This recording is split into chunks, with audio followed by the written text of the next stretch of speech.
आप सभी छात्र एवं छात्राओं को हमारे YouTube channel lifeline online classes में स्वागत है। उपस्थित हो चुके हैं हम इतिहास के जो पार्ट नंबर 1 है यूरोप में राष्ट्रवाद, उसके सेकेंड पार्ट के वीडियो को लेकर।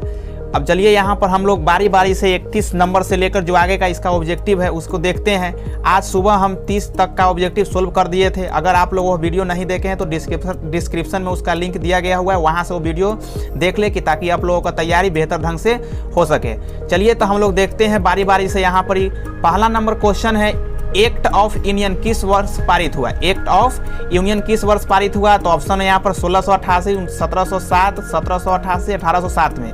तो 1688 ऑप्शन नंबर ए हो जाएगा। यहाँ पर एक्ट ऑफ यूनियन किस वर्ष पारित हुआ? तो 1688 ईस्वी में। अगला नंबर क्वेश्चन है कि 1789 की फ्रांसीसी क्रांति के समय वहाँ किस राजवंश का शासन था? 1789 में जो फ्रांसीसी क्रांति जो हुआ था वहां पर ही किस राजवंश का शासन था? तो आंसर हो जाएगा सी, बुर्बो वंश का शासन था। एक क्वेश्चन और आप लोग ध्यान में रखिएगा कि फ्रांसीसी क्रांति कब हुआ था? तो 1789 ईस्वी में हुआ था फ्रांसीसी क्रांति।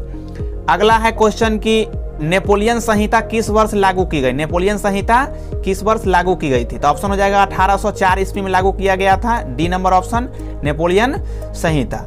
अब आगे देखते हैं। अगला क्वेश्चन है कि जर्मनी के एकीकरण के लिए बिस्मार्क ने कितने युद्ध किए? जर्मनी के जो एकीकरण करना था उसके लिए बिस्मार्क ने कितने युद्ध लड़े थे? तो ऑप्शन नंबर 3 हो जाएगा। बिस्मार्क ने टोटल 3 युद्ध लड़े थे जर्मनी के एकीकरण के लिए। अगला नंबर क्वेश्चन है कि वियना कांग्रेस में कौन राष्ट्र सम्मिलित नहीं था? वियना कांग्रेस में इनमें से कौन राष्ट्र सम्मिलित नहीं था? तो यहाँ पर ऑप्शन हो जाएगा जर्मनी वियना कांग्रेस में शामिल नहीं था। चलिए आगे की तरफ। यहाँ पर अगला क्वेश्चन है 36 नंबर क्वेश्चन कि वियना कांग्रेस में पवित्र संघ की योजना किसने प्रस्तुत की? वियना कांग्रेस में पवित्र संघ का जो योजना प्रस्तुत हुआ था वह किसने प्रस्तुत किया था? तो ऑप्शन नंबर हो जाएगा यहाँ पर ए, रूस ने प्रस्तुत किया था पवित्र संघ की योजना। अगला है कि यंग इटली के संस्थापक कौन था? यंग इटली पूछे या युवा इटली पूछे, दोनों का आंसर एक ही होगा, क्योंकि यंग का मतलब ही होता है हिंदी में युवा, तो उसका एक ही वो दोनों का मतलब हुआ। तो यहाँ पर मेजनी ने किया था यंग इटली की स्थापना, जो बहुत ही एग्जाम के दृष्टिकोण से बहुत ही इंपॉर्टेंट क्वेश्चन है। बहुत बार ये क्वेश्चन को एग्जाम में पूछ भी चुका गया हुआ है। चलिए आगे 38 नंबर क्वेश्चन देखते हैं कि फ्रांस के किस राजा ने कहा था अंग्रेजी राजा की भांति शासन करने की अपेक्षा लकड़ी काटना अधिक पसंद करूंगा?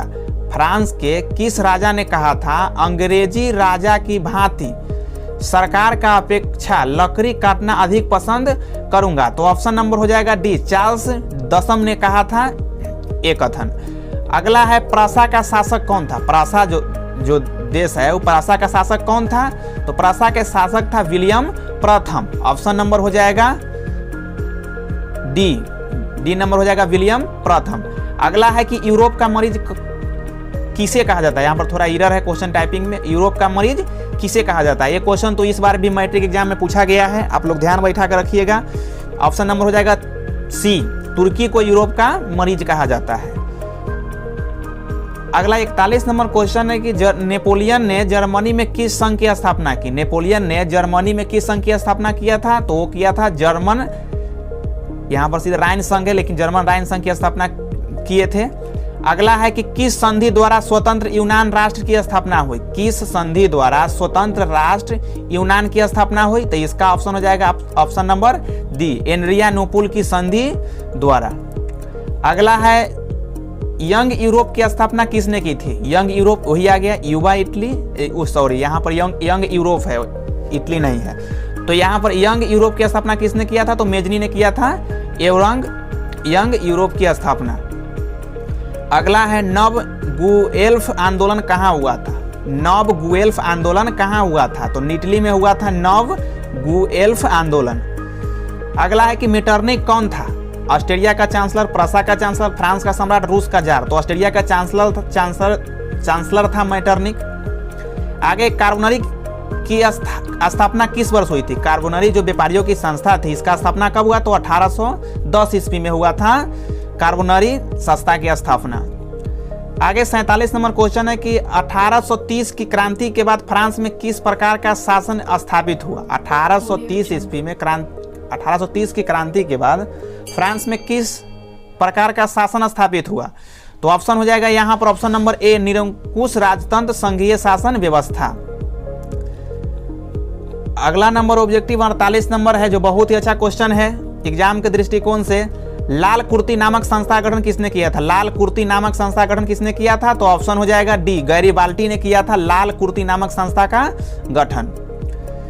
चलिए आगे की तरफ, अगला है राष्ट्रवाद की अवधारणा का जन्म किस घटना से माना जाता है? राष्ट्रवाद की अवधारणा का जन्म किस घटना से माना जाता है? तो ऑप्शन हो जाएगा पुनर्जागरण आंदोलन। तो यहाँ पर ऑप्शन नंबर ए हो जाएगा पुनर्जागरण आंदोलन।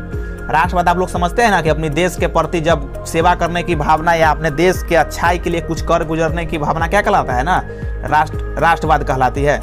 आगे है रक्त और लौह की नीति किसने अपनाई? बहुत ही अच्छा क्वेश्चन है, रक्त और लौह की नीति किसने अपनाई? तो यहाँ पर ऑप्शन हो जाएगा ऑप्शन नंबर ए, बिस्मार्क ने अपनाया था रक्त एवं लौह की नीति।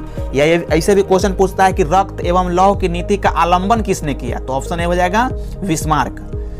अगला है कि किस युद्ध के बाद जर्मनी का एकीकरण पूरा हुआ? किस युद्ध के बाद जर्मनी का एकीकरण पूरा हुआ? तो सेडान का युद्ध के बाद। किस युद्ध के बाद? तो सेडान के युद्ध के बाद जर्मनी का एकीकरण पूरा हुआ। अगला है कि किस संधि द्वारा जर्मनी का एकीकरण पूरा हुआ? पहला नंबर क्वेश्चन था कि किस युद्ध द्वारा जर्मनी का एकीकरण पूरा हुआ, यहाँ पर किस संधि द्वारा। दोनों क्वेश्चन को ध्यान बैठाए रखिए कि दोनों क्वेश्चन मिलता जुलता क्वेश्चन है, थोड़ा चीज का अंतर है, तो गलत आप लोग नहीं कीजिएगा। किस युद्ध के बाद जर्मनी का, एक युद्ध बोल रहा है यहाँ पर ही, तो सेडान के युद्ध, युद्ध का संधि, क्योंकि जब युद्ध के बाद जब आपस में समझौता होता है, सुलह होता है दो देशों के बाद, तो वो संधि कहलाती है। तो किस संधि द्वारा जर्मनी का एकीकरण पूरा हुआ? तो फ्रैंकफर्ट की संधि द्वारा जर्मनी का एकीकरण पूरा हुआ। युद्ध कौन? तो सेडान का युद्ध। अगला है 53 नंबर, जर्मनी एवं इटली के एकीकरण के समय फ्रांस का शासक कौन था? यहाँ पर फ्रांस नहीं, फ्रांस का शासक कौन था? फ्रांस होता है यहाँ पर। जर्मनी एवं इटली के एकीकरण के समय फ्रांस का शासक कौन था? तो ऑप्शन हो जाएगा बी नंबर, नेपोलियन तृतीय था। तो यहाँ पर देखिए हम लोग बारी बारी से जो पार्ट नंबर 1 था यूरोप में राष्ट्रवाद, उसके प्रमुख ऑब्जेक्टिव जो एग्जाम के दृष्टिकोण से था, क्योंकि जो भी क्वेश्चन एग्जाम में पूछे जाते हैं सारे के सारे क्वेश्चन एनसीईआरटी बुक से ही पूछे जाते हैं। तो यहाँ पर सारा के सारा क्वेश्चन एनसीईआरटी बुक से ही निकाला गया है। अगर आप लोग सही से याद कर लेते हैं तो एक भी क्वेश्चन ऐसा नहीं है जो आप लोगों का एग्जाम में नहीं आएगा। इसलिए आप लोग कोशिश करें कि धीरे धीरे ही सही, लेकिन इस ऑब्जेक्टिव को याद करते हुए आगे बढ़ते चले कि आने वाले समय में आप लोगों का तैयारी बेहतर हो सके और आप लोग बेहतर ढंग से अपना एग्जाम दें। तो आज के लिए इतना ही, चलिए धन्यवाद।